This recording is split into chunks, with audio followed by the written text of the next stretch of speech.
The line of attack from the opposition has been that this budget is inflationary, Andrew. Yeah, it's pretty interesting. I mean, Tom was asking the PM, if you get a rate rise now, does that mean the budget's failed?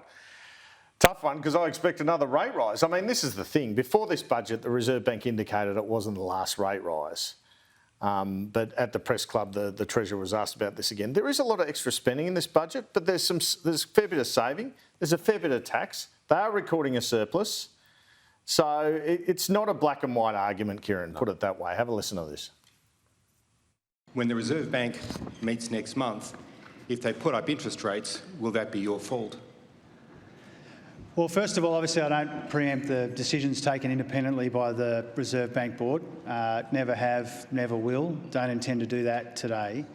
But really the defining influence on our decisions around the cost of living package, our decisions around the growth package and the historic restraint that we've shown in spending has been this inflation challenge. The restraint that characterises that fiscal strategy was also key to dealing with the inflationary challenge.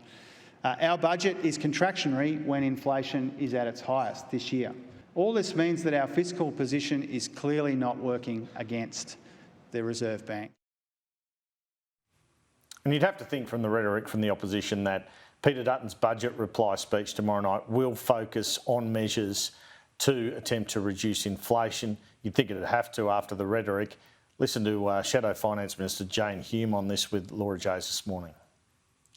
Unless you're tackling inflation, essentially you're failing in your duty. And I know you've got Chris Richardson on, yes, so I don't want to steal his thunder, but last night his response to the budget, his immediate response was, well, you know, I thought that the RBA had probably finished its rate rises, but now it may well have to bring out, I think the phrase he used was, the baseball bat again.